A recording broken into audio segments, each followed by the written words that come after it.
UPI transaction. ইদানিংকালে UPI transaction নিয়ে বিভিন্ন মাধ্যম যার যার মতো করে বিভিন্ন মত প্রকাশ করে যাচ্ছে। এতটাই দিচ্ছে যে আসল বিষয়টাই গুলিয়ে যাচ্ছে। তবে হ্যাঁ, আগস্ট 2025 থেকে কিছু নিয়ম লাগু হয়েছে। আসুন এক এক করে এগুলি জেনে নেওয়া যাক। তাই ভিডিওটা সম্পূর্ণ মন দিয়ে দেখবেন। আর আমার চ্যানেলটিকে লাইক করলে তো ভালো, না করলে আরও ভালো, বাট সঠিক তথ্য পেতে সাবস্ক্রাইব অবশ্যই করবেন। আসুন শুরু করা যাক। অনলাইন পেমেন্টস বুঝতে গেলে আপনাকে প্রথমে বুঝতে হবে ইউপিআই। তো ইউপিআইটা কি? ইউপিআই যে কথাটা আমরা ব্যবহার করি সেটা হচ্ছে যে প্রসেসটার মাধ্যমে আমরা অনলাইন ট্রানজ্যাকশন করি, সেই প্রসেসটার নামই হচ্ছে ইউপিআই বা ইউনিফাইড পেমেন্ট ইন্টারফেস। যেমন ধরুন, আপনি কাউকে টাকা দিচ্ছেন, আরেকজন আপনার কাছ থেকে টাকা গ্রহণ করছে, সেখানে আপনার ব্যাংক কাজে লাগছে, অন্যদিকে যাকে দিচ্ছেন তার ব্যাংক কাজে লাগছে, তার সার্ভারটাকে ব্যবহার করছে। একটা জটিল প্রসেস। এই যে জটিল প্রসেসটা ইউপিআইতে ট্রানজ্যাকশনের সময় লাগে, সেটাই হচ্ছে ইউনিফাইড পেমেন্ট ইন্টারফেস। আমাদের ভারতবর্ষে লাস্ট 10 ইয়ার্স অর্থাৎ 10 বছরে আমাদের ইউপিআই ট্রানজ্যাকশন এতটা বেড়েছে, দেখা গিয়েছে লাস্ট মান্থ এক মাসে 12 মিলিয়ন ট্রানজ্যাকশন হয়েছে। বুঝতেই পারছেন কতটা হচ্ছে। 1 মিলিয়ন মানে 100 কোটি। 100 কোটি তার মানে 12 বিলিয়ন হচ্ছে 1200 কোটি ট্রানজ্যাকশন। তাহলে এই ইউপিআই বা যে এনপিসিআই এর সার্ভারটা আমাদের এই ট্রানজ্যাকশনের কাজে লাগছে, সেটাকে কত প্রেসার বহন করতে হচ্ছে।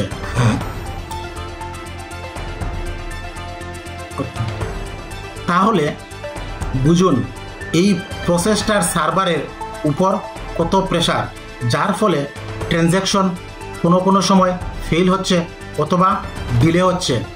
তাই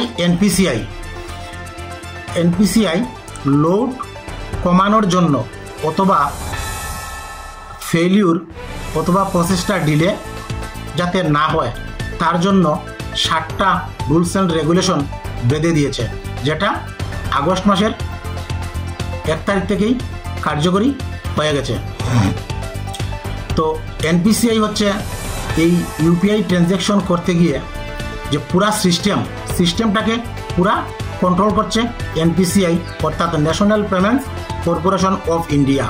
ওদের সার্ভারের মাধ্যমেই আমাদের এই সম্পূর্ণ ইউপিআই ট্রানজ্যাকশনটা কমপ্লিট হচ্ছে। তো ইউপিআই ট্রানজ্যাকশন অনেক জটিল বিষয়। যেমন আপনি কানাড়া ব্যাংক থেকে কাউকে টাকা দিচ্ছেন, যাকে দিচ্ছেন ওর ব্যাংক হচ্ছে এসবিআই। তাহলে দেখেন উইদিন 1 সেকেন্ড আপনার ব্যাংক থেকে টাকাটা কেটে ওর ব্যাংকে পাঠিয়ে দিচ্ছে। তো ওর ব্যাংকে সাথে সাথেই মেসেজ আসছে যে টাকাটা আপনার এখান থেকে কেটে যাকে দিচ্ছেন তার ব্যাংকে গিয়ে ঢুকে গেছে।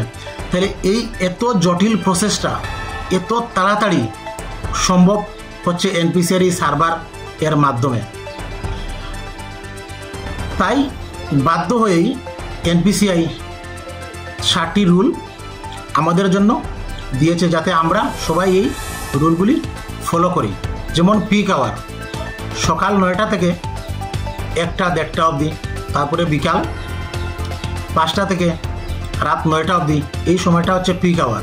এই সময়ের মধ্যে কী ট্রানজ্যাকশন আপনারা কীভাবে করতে পারবেন, কতটা করতে পারবেন, তার একটা রুলস রেগুলেশন নতুন এসছে। যেখানে মানুষ ভয় পাচ্ছে, বিভিন্ন মাধ্যম থেকে শুনছে যে নতুন করে অনলাইন ট্রানজ্যাকশনে চার্জ কাটবে, কীভাবে কাটবে, কত কাটবে, মানুষ একটু আতঙ্কিত। তাই আতঙ্কিত হওয়ার কোনো কারণ নাই। রুলগুলো আপনি মন দিয়ে শুনুন, নিজেই বুঝতে পারবেন এবং সত্য মিথ্যা যাচাই করতে পারবেন। রুল নাম্বার 1, ব্যালেন্স চেকের ক্ষেত্রে অনেক আছে ব্যালেন্স অনেকবারই ট্রাই করে যে আমার টাকাটা কত রয়েছে, কি হলো, রিজার্ভ ব্যাংক কি ঠিকভাবে দিল কি না দিল সন্দেহ, বারবার ব্যালেন্স চেক করে।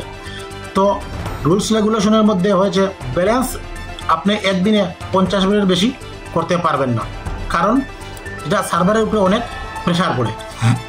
রুল নাম্বার 2, অ্যাকাউন্ট লিস্টিং, অর্থাৎ আপনি যে ফোনপে, গুগল পে বা এই ধরনের যে অ্যাপগুলি ব্যবহার করবেন, সেখানে কোনো লোকের দেখা যাচ্ছে যে একটা ফোনপের সাথে 2-3টা ব্যাংকের অ্যাকাউন্ট লিঙ্ক আছে। তো এইভাবে আপনি অ্যাকাউন্ট 25টার বেশি একদিনে চেঞ্জ করতে পারবেন না, 25টা অবধি লিমিট। রুল নাম্বার হচ্ছে 3, ফেলিউর ট্রানজ্যাকশন। যদি অনলাইন পেমেন্টসের ক্ষেত্রে অর্থাৎ লেনদেনের ক্ষেত্রে যদি একবার ট্রানজ্যাকশন ফেল হয়, তাহলে এই ফেলিউর আপনি 3বারের বেশি ট্রাই করতে পারবেন না। যদি এরকম বারবার করতে থাকেন তাহলে ফেলিউর হওয়ার সম্ভাবনা বেশি। Roll number 4, autopay. তো এক্সাম্পল হিসাবে আমি বলছি, যেমন আগে আপনার ইএমআই আছে, তারপরে বিল পেমেন্টস আছে। তো অটোপে যেগুলো আপনার আগে যেভাবে ছিল বর্তমানেও সেভাবে হবে, তবে এগুলা অটোমেটিক এই পিক আওয়ারের পরে অটোমেটিক সেটা এনপিসিআই কন্ট্রোল করে আপনার ইএমআই অথবা বিল পেমেন্ট করে দেবে। তার জন্য কোনো বাড়তি চিন্তা করার প্রয়োজন নেই।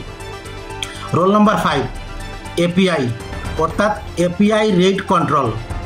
এপিআই রেট কন্ট্রোলটা হচ্ছে যেমন গুগল পে, ফোনপে, পেটিএম বা এই ধরনের যা কিছুই আছে, যে অ্যাপগুলোর মাধ্যমে আমরা সবসময় অনলাইন পেমেন্ট করে থাকি। তো সেই কোম্পানিগুলিকে আগে থেকেই অর্থাৎ অ্যাডভান্স এনপিসিআইকে জানাতে হবে যে আমার অ্যাপ ব্যবহার করে 1 সেকেন্ডে এতজন লোক টাকা লেনদেন করবে। ধরুন ফোনপে বলল যে 1 সেকেন্ডে আমার 10 লাখ লোক ট্রানজ্যাকশন করবে। তো ওই সময়ে 10 লাখের বেশিও লোক পেমেন্টের জন্য চেষ্টা করতে পারে। তো প্রথম যে 1 সেকেন্ড, এই 1 সেকেন্ডের মধ্যে 10 লাখ লোকেরই ট্রানজ্যাকশন হবে। 10 লাখের উপরে যারা আছে তারা দ্বিতীয় সেকেন্ডের জন্য অপেক্ষা করতে হবে। এই দ্বিতীয় সেকেন্ডের সময়ই ওদের ট্রানজ্যাকশনটা কমপ্লিট হবে, নতুবা হবে না। Roll number 6, refund process. তো রিফান্ড প্রসেসের ক্ষেত্রে হচ্ছে টাকা রিফান্ডের ক্ষেত্রে সময়সীমা বা টাইমলাইন বেঁধে দেওয়া হয়েছে।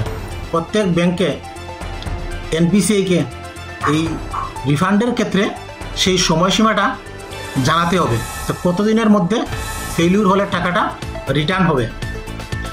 আর রুল নাম্বার 7, যেটা নিয়ে আমাদের এত ভয়, এত আতঙ্ক, এত টেনশন, যে অ্যাগ্রিগেটর চার্জ। সেই অ্যাগ্রিগেটর চার্জটাকে সঠিকভাবে না বুঝে অনেক মাধ্যম যার যার মতো করেই সেটাকে প্রচার করছে, কিন্তু অ্যাগ্রিগেটর চার্জটা এখানে আতঙ্কের কোনো বিষয় নয়, ভয় পাওয়ার কোনো বিষয় নয়। আপনি আগেও ইউপিআই ব্যবহার করে ট্রানজ্যাকশন করেছেন, বর্তমানে করছেন, আগামীতেও করবেন, মিলিয়ে নেবেন যে এই চার্জ কাটার যে ভয়টা সেটা কি সত্যিও কি আতঙ্কের। তো অ্যাগ্রিগেটর চার্জটা হচ্ছে এখানে আপাতত যেটা ভাবছেন সেরকম কিছু নয়।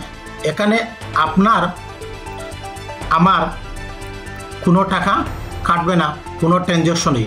সেখানে বলা হয়েছে যে অ্যাপের মাধ্যমে, তো গুগল পে অথবা ফোনপের মাধ্যমে আপনি যে লেনদেনটা করবেন, সেই অ্যাপ এনপিসিআইকে খুব ন্যূনতম একদম মিনিমাম একটা চার্জ দিতে হবে। কারণ এনপিসিআইতে এটার কারণ হচ্ছে এনপিসিআইকে সবল এবং সচল রাখতে হবে, কারণ ওদের অনেক এক্সপেন্ডিচার আছে, ওদের সার্ভারের খরচ, মেনটেনেন্স খরচ, টাস্ক, স্টাফ এক্সপেন্ডিচার এগুলি আছে। তো এই যে খরচটা হবে বা চার্জটা যেটা নেবে একদম মিনিমাম, তাতে আপনার কাউকে টাকা দেওয়ার ক্ষেত্রে, কারোর কাছ থেকে টাকা নেওয়ার ক্ষেত্রে আপনার কাছ থেকে কোনো ধরনের কোনো চার্জ লাগছে না। তাই বর্তমানে এই চার্জ কাটা নিয়ে কত কাটবে কি হবে সেই ব্যাপার নিয়ে অযথা আতঙ্ক হওয়ার কোনো কারণ নেই। এই সব শেষে বলবো, ইউপিআইতে ট্রানজ্যাকশন করে আমার কথাগুলি মিলিয়ে নেবেন সত্য কিনা মিথ্যা। ধন্যবাদ।